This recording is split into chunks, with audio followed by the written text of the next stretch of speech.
प्रिय विद्यार्थी मित्रांनो, मी दीपाली कुलकर्णी देशमुख माझ्या विंग्स ऑफ फिजिक्स या चॅनलमध्ये आपल्या सगळ्यांचं मनपूर्वक स्वागत करते। आपली बोर्ड परीक्षेसाठी क्विक रिव्हिजन सिरीज सुरू आहे आणि आजच्या या भागामध्ये आपण आपल्या पूर्ण सिलेबस मध्ये जे डिफरन्सेस आहे ते बघणार आहोत। तर याच्यामध्ये जो पार्ट फर्स्ट आहे, या पार्ट फर्स्ट मध्ये आपण 1 नंबर पासून 5 नंबर पर्यंतचे जे चॅप्टर आहे त्यातले सगळे डिफरन्स पाहणार आहे। आता डिफरन्सने म्हणजे डिस्टिंग्विशने आपल्याला काय फायदा होतो, तर आपल्याला डिफरन्स मध्ये जर डेफिनेशन आपण केली आणि नुसती डेफिनेशन आपल्याला 1 मार्कासाठी विचारली की क्वेश्चन नंबर 2 मध्ये व्हेरी शॉर्ट आन्सरला विचारली तर ती लिहिता येते। त्याच्यानंतर याच्यावर कन्सेप्टवर आधारित एखादा एमसीक्यू विचारला तरी तो लिहिता येतो, किंवा डिफरन्स आला तरी लिहिता येतं, किंवा यातली एखादी बाजू एक्सप्लेन करा म्हणून आलं तरी आपल्याला लिहिता येतो। म्हणजे डिफरन्स मध्ये अभ्यास केल्याचे असे खूप सारे फायदे आहेत आणि म्हणून आपण डिफरन्स केले की कमी कष्टात आपल्याला चांगले मार्क्स पडतात आणि शिवाय ते लिहिण्यासाठी काही टेक्निक वापरावे लागतात। काय वापरायची टेक्निक, तर त्याला टेबल फॉर्म मध्ये लिहायचं। जो डिस्टिंग्विशिंग वर्ड आहे त्याच्या खाली अंडरलाईन करायचं आणि फिजिक्स मध्ये डिफरन्स लिहायला 2च पॉइंट लिहायचे, एका मार्काला 1।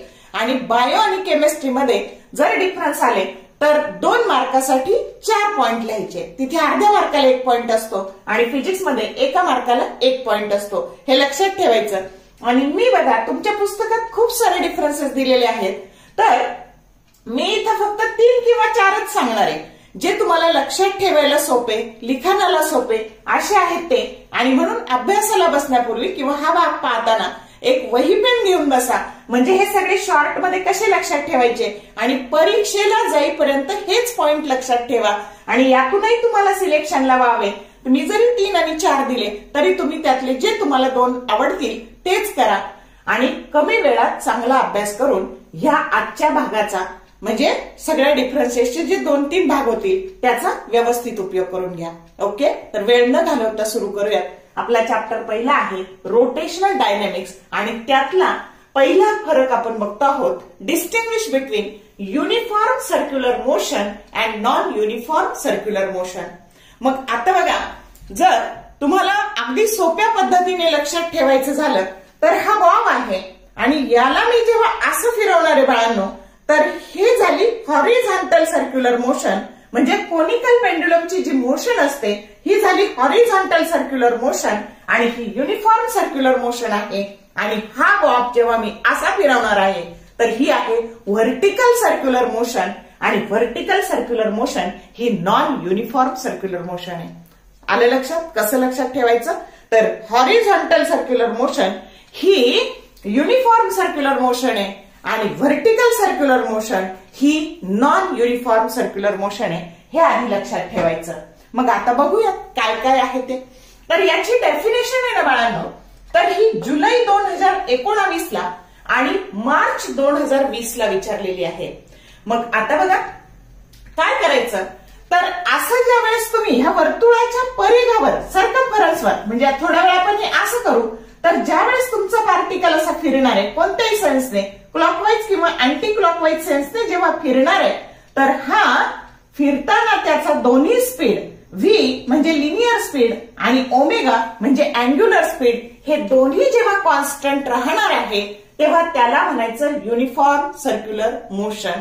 आणि म्हणून motion of an object along the circumference of a circle with constant speed, आता कॉन्स्टंट स्पीड मध्ये व्ही आणि ओमेगा दोन्ही पण अभिप्रेत आहे आणि त्यावेळेस त्याला म्हणायचं युनिफॉर्म सर्क्युलर मोशन। कळली व्याख्या? मी परत एकदा रिपीट करते।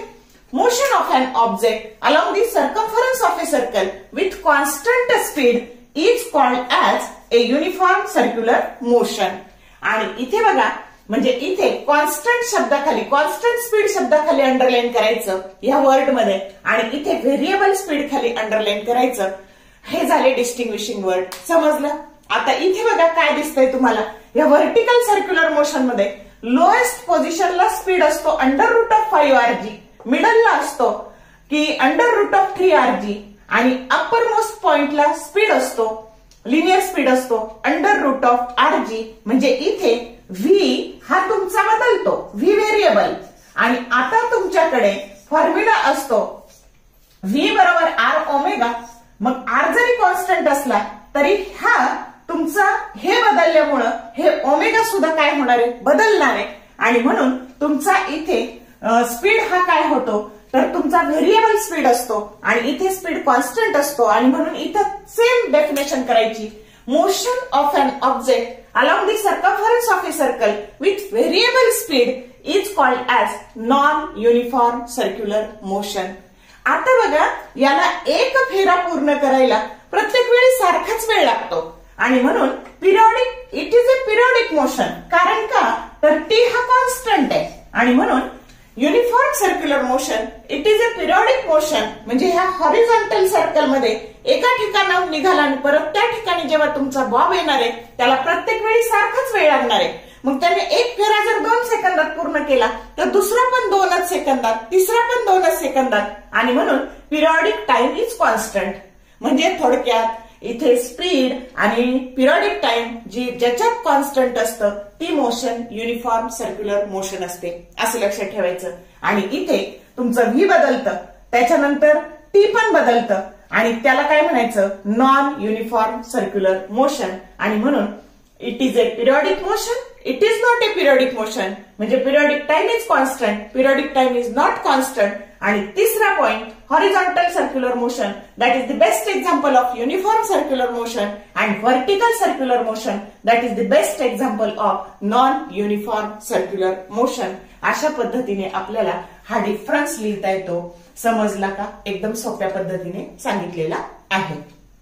आता पुढचा फरक, distinguish between centripetal force and centrifugal force. आता बघा, इथे ही जी डेफिनेशन आहे ना, 1 मार्काला डेफिनेशन फेब्रुवारी 2024 ला विचारलेली आहे. मग आता सेंट्रीपेटल फोर्स, आता बघा ह्या सर्क्युलर मोशन मध्ये हे झालं सेंटर, ही झाली रेडियस आणि रेडियसवर असणारा आणि सेंटरकडे येणारा जो फोर्स असतो त्याला सेंट्रीपेटल फोर्स असं म्हणायचं. आणि सेंट्रीफ्युगल कोणाला म्हणायचं तर रेडियसवर असणारा पण याच्यापासून सेंटर पासून दूर जाणारा, आलं का लक्षात, तो जो फोर्स असतो त्याला म्हणायचं सेंट्रीफ्युगल फोर्स. समजतंय? आता बघा डेफिनेशन करू. म्हणजे हा जो फोर्स आहे, आता बघा हा जो फोर्स आहे हा सेंट्रीपेटल आहे आणि हा जो आहे हा सेंट्रीफ्युगल आहे. कळतंय? हा सेंट्रीपेटल आणि हा सेंट्रीफ्युगल. मग आता बघा डेफिनेशन कशी करायची तर a force which is acting along the radius. इथे हा शब्द खूप महत्वाचा आहे बाळांनो. हा लिहिल्याशिवाय डेफिनेशनला काहीच अर्थ राहत नाही. Centripetal force it is a force which is acting along the radius and towards the centre of the circle is called as centripetal force. आलं लक्षात? जर तुम्ही सुरुवात केली, a force which is acting along the radius and towards the center of the circle is called as centripetal force. किंवा असंही म्हणू शकता, centripetal force is a force which is acting along the radius and towards the center of the circle. इकडे centrifugal force, आता इथं towards शब्दाला underline करायचं आणि इथं फक्त एकच शब्द बदलायचा. हे towards आहे, इथे फक्त अवे घ्यायचं. मग आता बघा, centrifugal force is a force which is acting along the radius and away from the center of the circle. या केंद्रापासून दूर जाणारा आणि हा केंद्राकडे येणारा. समजतंय का? मग आता बघा इथे तुम्हाला इथे जो फोर्स आहे हा रियल फोर्स आहे आणि हा जो आहे तो स्यूडो फोर्स आहे. मग दुसरा point, centripetal force it is a real force, centrifugal force is a pseudo force. आता रियल फोर्स कोणत्या फ्रेम ऑफ रेफरन्स मध्ये असतो? Inertial frame of reference. आणि म्हणून it acts in A inertial frame of reference. आणि pseudo force कुठे असतो? It acts in a non inertial frame of reference. आता याचा फॉर्म्युला, सेंट्रीपेटल फोर्सचा फॉर्म्युला हा मागे येतो म्हणून इथे minus M omega square vector R, R हा रेडियस वेक्टर आहे आणि centrifugal force that is plus पुढे जाणारा म्हणून plus M omega square vector R. M म्हणजे काय तर ह्या बॉबचं मास, ज्या बॉबला मोशन आहे त्याचं मास, ओमेगा हा त्याचा अँग्युलर स्पीड आणि आर हा रेडियस वेक्टर. समजले का हे दोन्ही फरक? तर या पद्धतीने रोटेशनल डायनॅमिक्स मध्ये असे दोन फरक आहेत.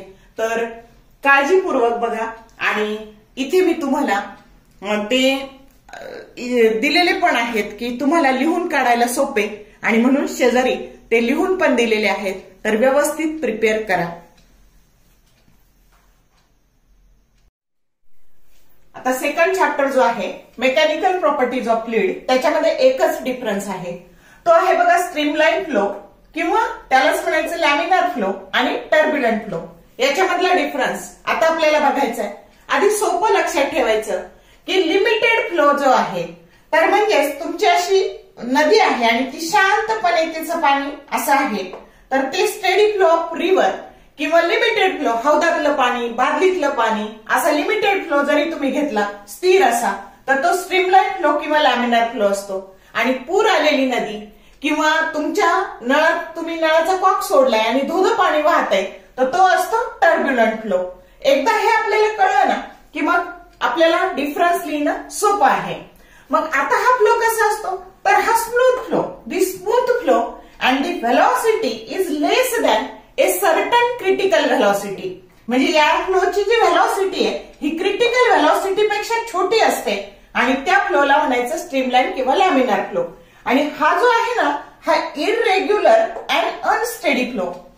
आणि याच्यामध्ये व्हेलॉसिटी आहे ना, त्या फ्लोची व्हेलॉसिटी आहे ना, it is greater than the critical velocity, and that flow is called as turbulent flow. त्याच्यानंतर in streamline flow the velocity at every point that is constant. बघा असे जे लेअर आहे त्या प्रत्येक लेअरची जी व्हेलॉसिटी आहे ती कॉन्स्टंट असते. आणि इथे मात्र in turbulent flow the velocity that is not constant. आलं का लक्षात? इथे व्हेलॉसिटी कॉन्स्टंट, इथे व्हेलॉसिटी कॉन्स्टंट असत नाही.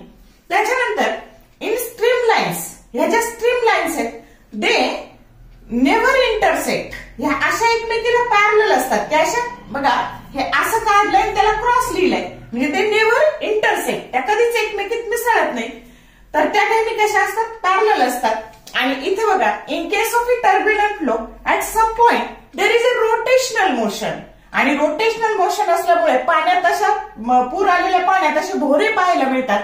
आणि म्हणून तर तिथं due to the rotational motion which gives rise to the eddies, भोरे. तर या पद्धतीने हा डिफरन्स आपल्याला करायचा आहे. कोणतेही दोन पॉइंट लिहायचे आहेत, पण मी तुम्हाला सेफ साईड 4 सांगितलेले आहेत. ओके.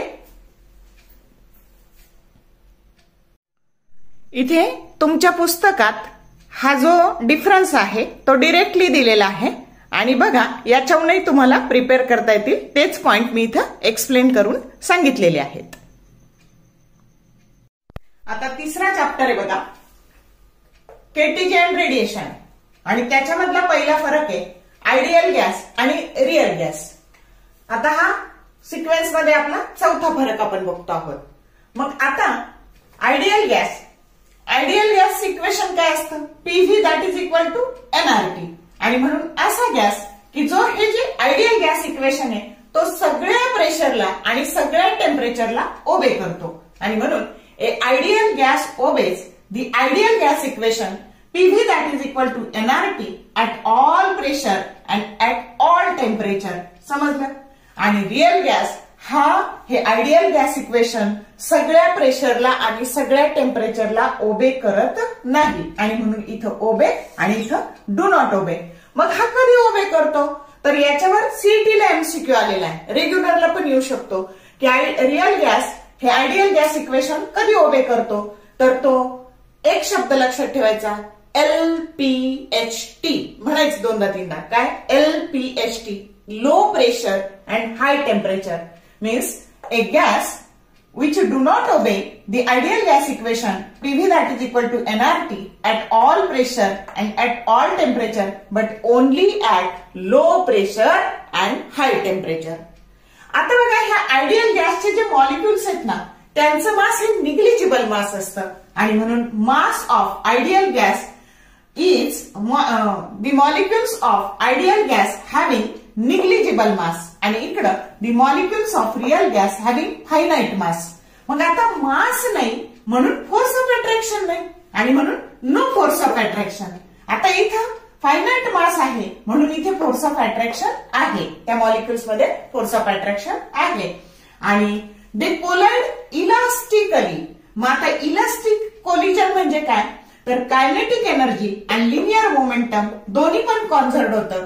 आणि हे रिअल गॅसचे जे मॉलिक्युल्स आहेत दे कोलाइड इन इलास्टिकली, म्हणजे kinetic energy is not conserved but only linear momentum is conserved. या पद्धतीने हा फरक लिहायचा. 2 पॉइंट लिहायचे कोणते पण.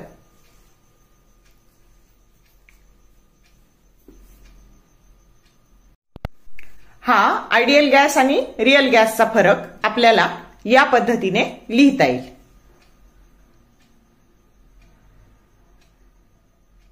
आता केटीजे अँड रेडिएशन ह्या चॅप्टरचा फरक आहे बघा. 5वा फरक, distinguish between diathermanous substances and athermanous substances. मग आता बघा तुम्हाला माहिती आहे की जेव्हा एखाद्या बॉडीवर हीट रेडिएशन्स पडले, क्यू इतकी हीट पडली, तर ती बॉडी त्याला 3 प्रकारे युटिलाइज करते.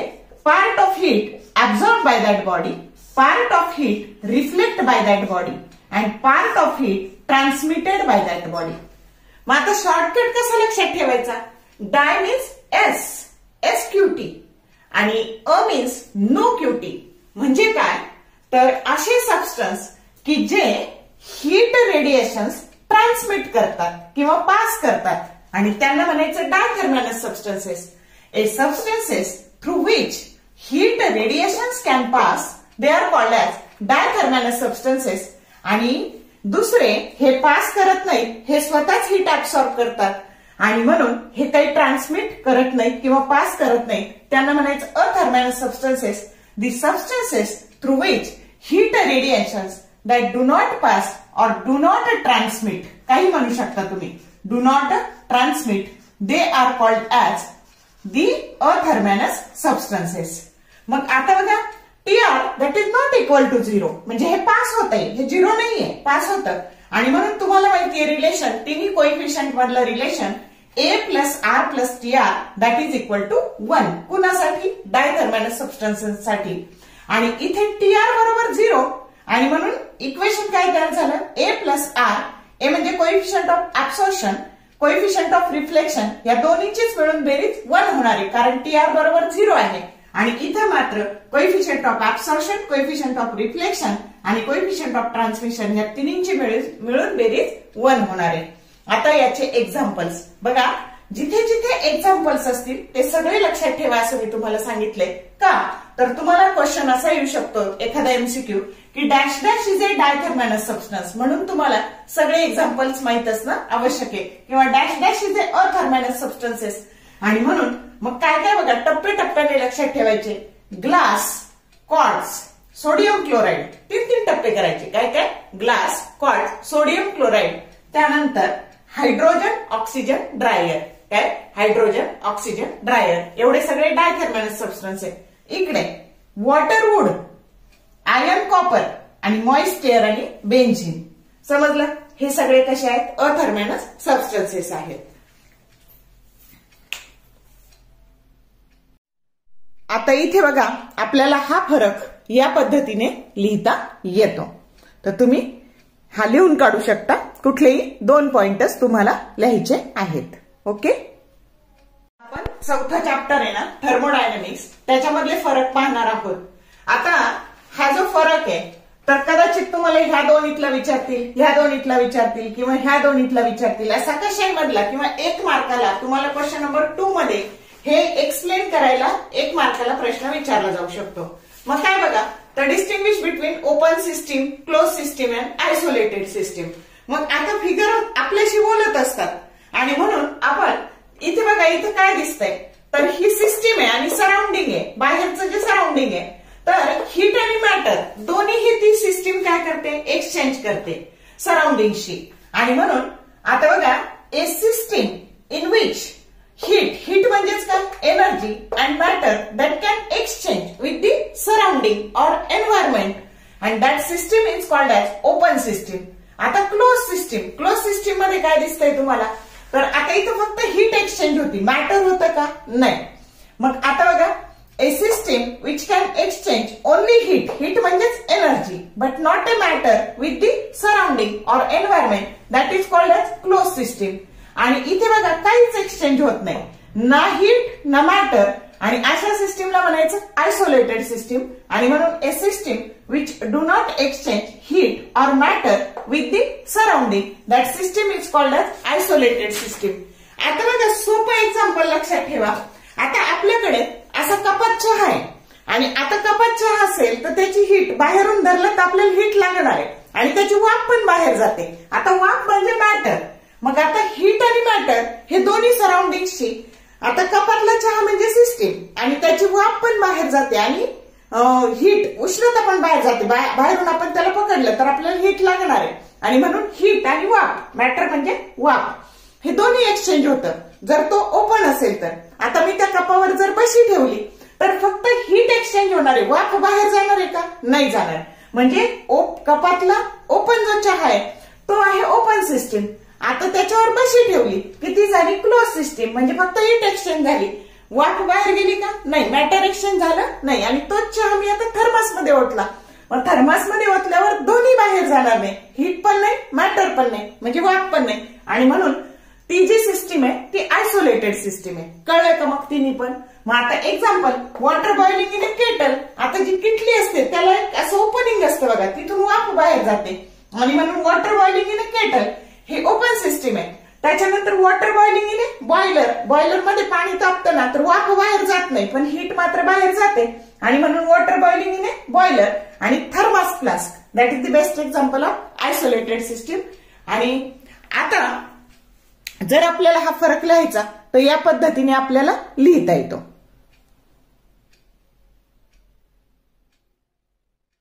आता पुढचा फरक आहे बघा, मेकॅनिकल इक्विलिब्रियम, केमिकल इक्विलिब्रियम आणि थर्मल इक्विलिब्रियम.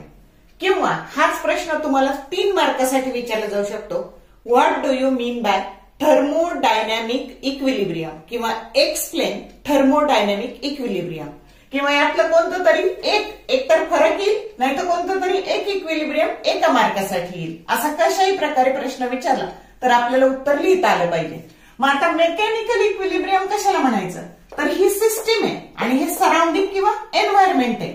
मग जेव्हा सिस्टीम मध्ये कोणताही फोर्स कार्यरत नसेल, no unbalanced force acting within the system or in between system and surrounding, म्हणजे नो एफ. आलं का लक्षात. तर त्यावेळेस त्या सिस्टीम कशात आहे म्हणायचं, मग त्यावेळेस ती सिस्टीम कशामध्ये आहे, मेकॅनिकल इक्विलिब्रियम मध्ये.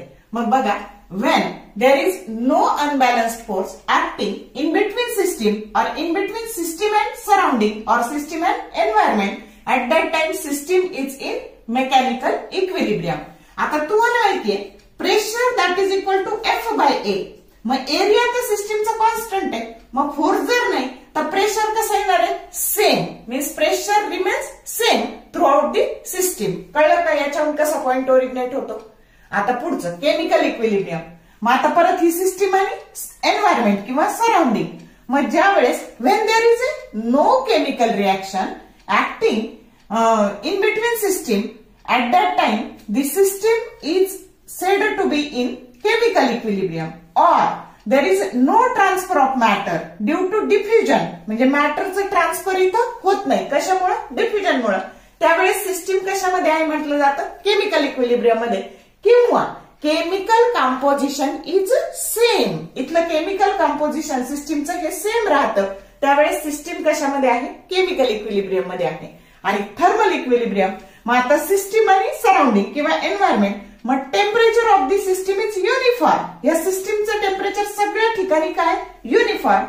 And does not change with time. Time जरी बदलला तरी त्याचं सिस्टीमचं टेम्परेचर बदलत नाही. त्यावेळेस सिस्टीम कशामध्ये आहे, थर्मल इक्विलिब्रियम मध्ये आहे. प्रत्येकाची नावातच अर्थ आहे.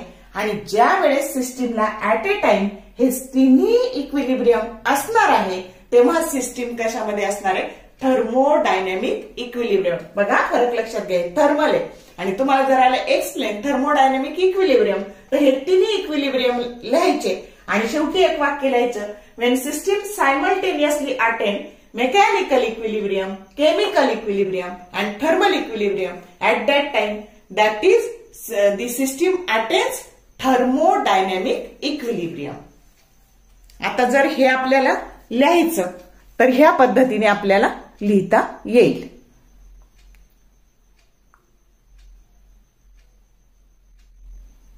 आता पुढचा फरक आहे बघा, एक्सटेन्सिव्ह व्हेरिएबल आणि इंटेन्सिव्ह व्हेरिएबल. मग हा पाहण्यापूर्वी जी तुमची थर्मोडायनॅमिक सिस्टीम असते तिला कोणते कोणते व्हेरिएबल्स असतात, तर प्रेशर, व्हॉल्यूम, टेम्परेचर, मास, डेन्सिटी आणि इंटरनल एनर्जी हे तिचे व्हेरिएबल्स असतात. मग आता एक्सटेन्सिव्ह आणि इंटेन्सिव्ह, मग आता सिस्टीम ए घ्यायची आणि सिस्टीम बी घ्यायची. मग आता त्याच्यामध्ये आपण समजा एखादा गॅस घेतला आणि इथे पण गॅस घेतला, सेम गॅस. आता याचा मास आणि याचा मास वेगवेगळं भरणार आहे की नाही. छोट्या सिस्टीमचं मास छोटं, मोठ्या सिस्टीमचं मास मोठं याच्यातल्या. त्याच्यानंतर व्हॉल्यूम, याचा छोटा दिसणार आहे, याचा मोठा दिसणार आहे. मग आता त्या गॅसची, दोन्ही सेम गॅस आहे, त्याची डेन्सिटी. मग आता बघा, मास वेगवेगळं येईल, व्हॉल्यूम वेगवेगळं येईल, पण डेन्सिटी सेम येईल. आलं का लक्षात. दोन्हीचं प्रेशर पण सेम येईल. त्याच्यानंतर टेम्परेचर आपण सेम ठेवलं दोन्हीचं पण. आणि आपण इंटरनल एनर्जी, जर तुम्हाला माहितीये सिस्टीम जर तुम्ही कंप्रेस्ड केली तर इंटरनल एनर्जी, टेम्परेचर वाढतं म्हणून इंटरनल एनर्जी वाढते.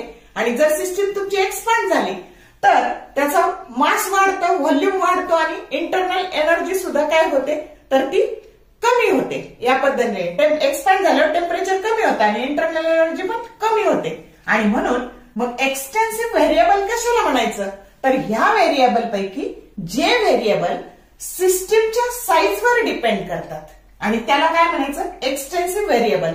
ए variable which depends on the size of the system. मग कोणते कोणते आहेत असे, तर मास आहे, व्हॉल्यूम आहे आणि इंटरनल एनर्जी आहे. तर हे जे सगळे व्हेरिएबल आहेत ना हे एक्सटेन्सिव्ह आहे. आणि आता बघा, जे सिस्टीमच्या साईजवर डिपेंड नाही आहेत त्या व्हेरिएबलला काय म्हणायचं, इंटेन्सिव्ह व्हेरिएबल. मग कोण कोण डिपेंड नाहीये, आणि म्हणून इथं depends on size of system आणि इथं do not depends on the size of the system. मग a variables which do not depend on the size of the system that variables are called as intensive variables. आता हा प्रश्न तुम्हाला केमिस्ट्रीत पण लागणार आहे.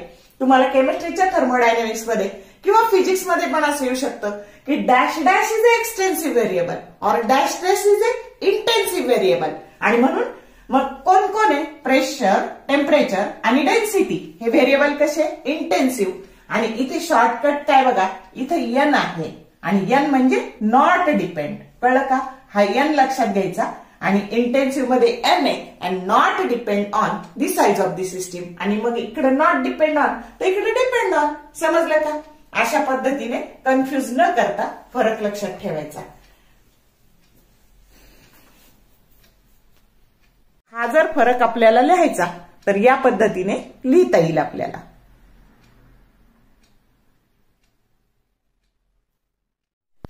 आता आपण सगळ्या प्रोसेस पाहणार आहे आणि ह्या प्रोसेस खूप खूप महत्वाच्या आहेत.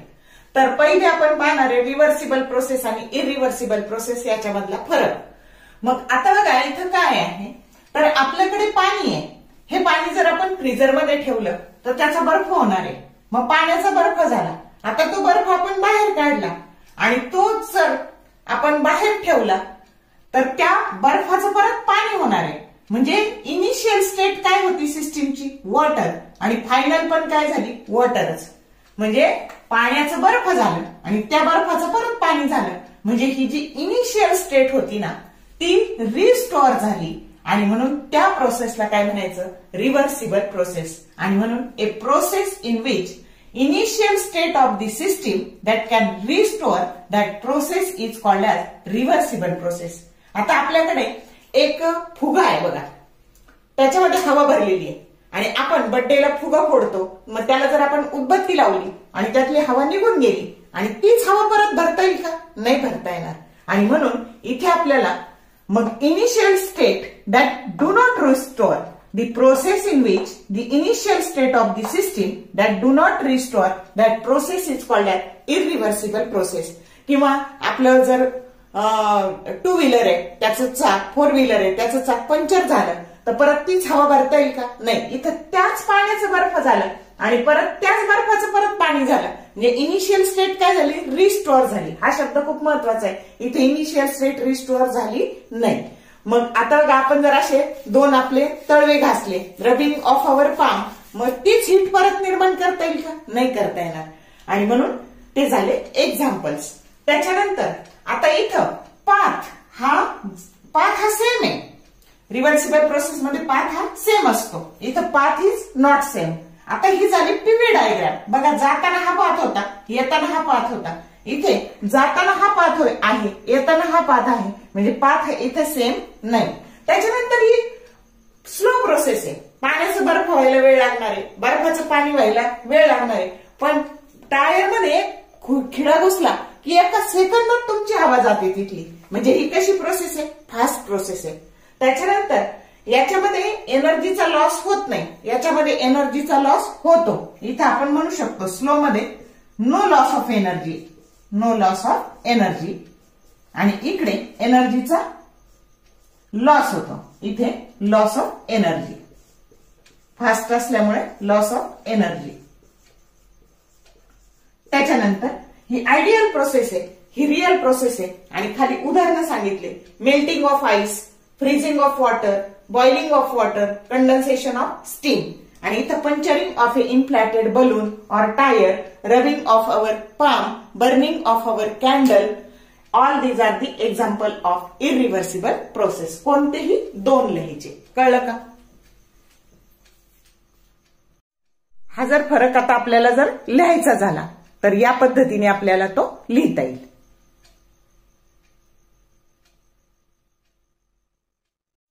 हा जर फरक आता आपल्याला जर लिहायचा झाला तर या पद्धतीने आपल्याला तो लिहिता येईल.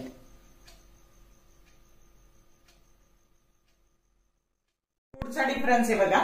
Distinguish between isobaric process and isochoric process.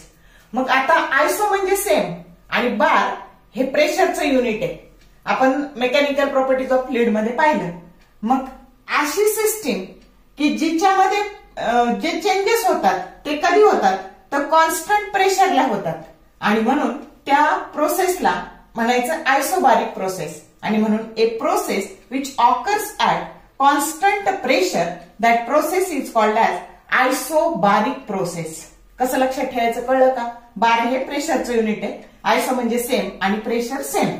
मग जे पी कॉन्स्टंट असेल ना तर त्याच्यातला चेंज हा झिरो असतो, हे लक्षात ठेवायचं. P constant, delta P zero. आता आयसोकोरिक प्रोसेस, कोर म्हणजे inner part of the system. हा सिस्टीमचा इनर पार्ट म्हणजेच व्हॉल्यूम.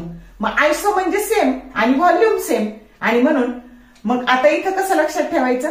कोर म्हणजे inner part of the system. आणि म्हणून a process which takes place at constant volume, that process is called as the isochoric process. मग volume constant, मग change in volume zero. आता PV diagram हा झाला त्याचं pressure constant दाखवायचं म्हणजे आडवी लाईन दाखवावी लागेल. हे प्रेशर कॉन्स्टंट आहे आणि म्हणून आयसोबारिक प्रोसेसचा हा काय आहे? पीव्ही डायग्राम आहे. आता व्हॉल्यूम, ह्या ऍक्सिस वर व्हॉल्यूम आहे, व्हॉल्यूम कॉन्स्टंट दाखवायचा म्हणजे उभी रेष. आलं का लक्षात? आणि या पद्धतीने मग हा पीव्ही डायग्राम झाला आयसोकोरिक साठीचा. मग आता बघा आपल्याला वर्क डन बरोबर पी इंटू डेल्टा व्ही. मग डेल्टा व्ही जर झिरो आहे ना तर वर्क डन झिरो. म्हणजे जेव्हा जेव्हा पीव्ही डायग्राम वर कुठेही उभी रेषा असू द्या तिथं वर्क डन नेहमी काय येतं? झिरो येतं. आलं का लक्षात? आणि म्हणून पुढचा पॉइंट, वर्क डन इथं झिरो आणि इथं मात्र वर्क डन हे झिरो नसतं. आणि क्यू म्हणजे heat supplied to the system, ती येते NCP into bracket TF minus TI. TF म्हणजे फायनल टेम्परेचर आणि टीआय म्हणजे इनिशियल टेम्परेचर. आणि इथं Q heat supplied to the system. आता आपल्याला फर्स्ट लॉ ऑफ थर्मोडायनेमिक माहितीये. क्यू बरोबर delta U plus W, delta U plus W. मग आता तुमचं डब्ल्यू जर झिरो आहे तर क्यू बरोबर डेल्टा यू आणि delta U change in internal एनर्जीचा फॉर्म्युला असतो एनसीव्ही डीटी. समजला का? या पद्धतीने हा असा फरक लिहायचा. जर आपल्याला लिखित स्वरूपात पाहिजे असेल तर हा या पद्धतीने तो लिहायचा.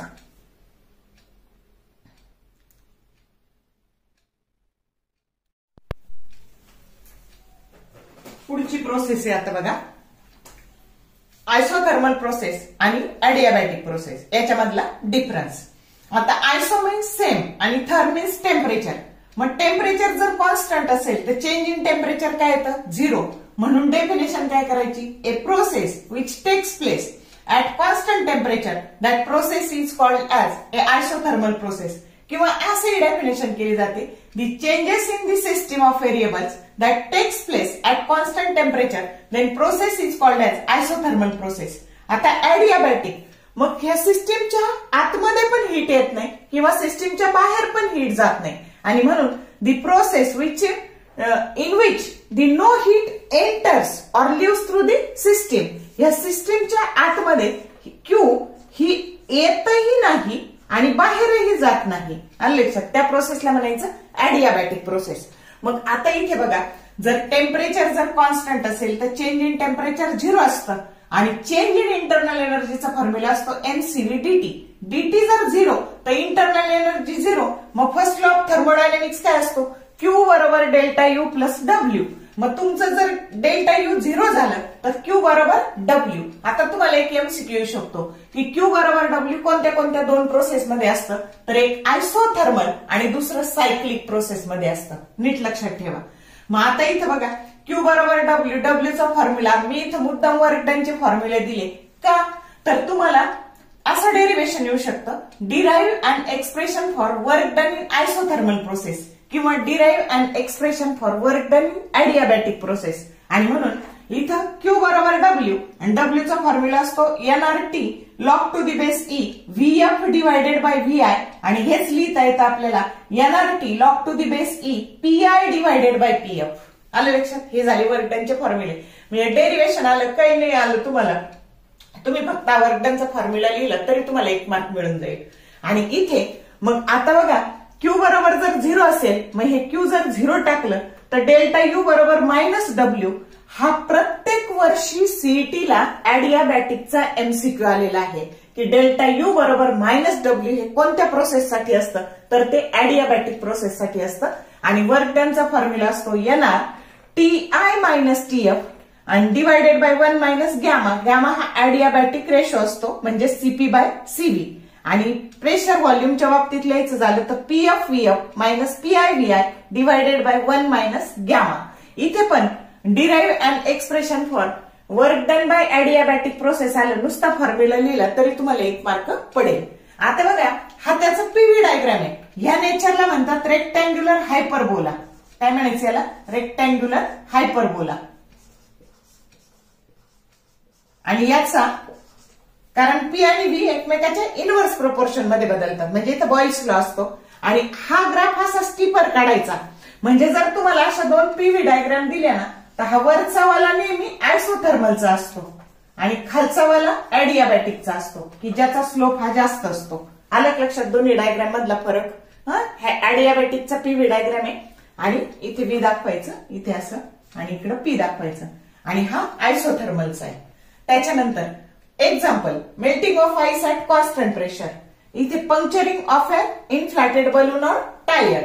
आणि याचं इक्वेशन ऑफ स्टेट असतं PV that is equal to constant. Boyle's law आहे ना, प्रेशर आणि इनव्हर्स एकमेकाच्या, प्रेशर आणि व्हॉल्यूम एकमेकाच्या इनव्हर्स प्रोपोर्शन मध्ये बदलतात. आणि इथं इक्वेशन ऑफ स्टेट असतं अडियाबॅटिक साठी PV raise to gamma that is equal to constant आणि gamma that is adiabatic ratio CP by CV. असा हा फरक लिहिता येईल. झाला ना, याला जर लिहायचं झालं ना तर या पद्धतीने लिहिता येईल. आता आपल्याला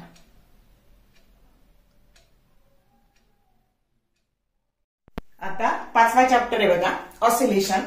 आणि फरक पाहायचा आपल्याला कशामधला, कोनिकल पेंड्युलम आणि सिंपल पेंड्युलम. मग आता ही जी अरेंजमेंट आहे ना, ही कोनिकल पेंड्युलमची आहे. म्हणजे असा पेंड्युलम घेऊन ह्या पद्धतीने आपण फिरवला, हे असं फिरवला की हे झालं तुमचा कोनिकल पेंड्युलम, कोन लाईक स्ट्रक्चर तयार झालं. तर आता बघा, मग इथे ट्रॅजेक्टरी, ट्रॅजेक्टरी म्हणजे हा path, trajectory and the plane of the motion of the bob is a horizontal circle. हे असं सर्कल कोणतं सर्कल असतं, हॉरिझॉन्टल सर्कल. आणि इथे बघा सिंपल पेंड्युलम म्हणजे हा बॉब आपण असा धरला आणि फक्त काही अंतरावरून असा सोडून दिला, इथं नेला असा धरला ना असा सोडून दिला म्हणजे तो एवढंच अंतर पुढे मागे गेला तर हे व्हर्टिकल सर्क्युलर मोशनचा तो काही भाग होतो आणि म्हणून trajectory and the plane of the motion of the bob is a part of vertical circle. हा व्हर्टिकल सर्कलचा काय पार्ट आहे. समजलं. तर आता बघा इथे कायनेटिक एनर्जी आणि gravitational potential energy are constant. दोन्ही काय असतात कॉन्स्टंट असतात. इथं मात्र कायनेटिक एनर्जी आणि gravitational potential energy are interconverted आणि त्यांची बेरीज कॉन्स्टंट असते and their sum is constant किंवा कन्झर्व्ड.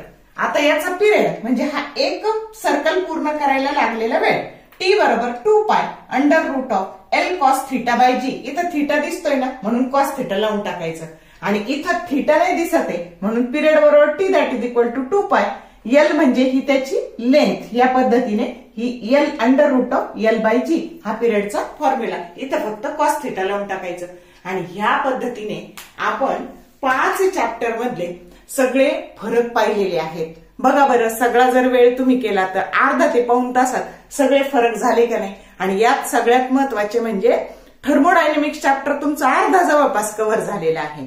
तर या पद्धतीने असा कमी वेळात छान अभ्यास करा आणि टेन्शन घेऊ नका. जे केलंय ना ते शांतपणे पेपरमध्ये लिहिता येईल अशा पद्धतीने प्रिपेअर करा. 4 दिवस पेपरला सुट्टी आलेली आहे त्याच्यामुळं अजिबातही टेन्शन घ्यायचं नाही. शांततेत सगळा अभ्यास करायचा. जर व्हिडिओ आवडला तर लाईक करा, कमेंट टाका, मित्रमैत्रिणींसोबत शेअर करा आणि चॅनलला जर सबस्क्राईब केलं तर येणाऱ्या व्हिडिओचे नोटिफिकेशन तुम्हाला मिळत राहतील. म्हणून चॅनलला काय करा सबस्क्राईब करा.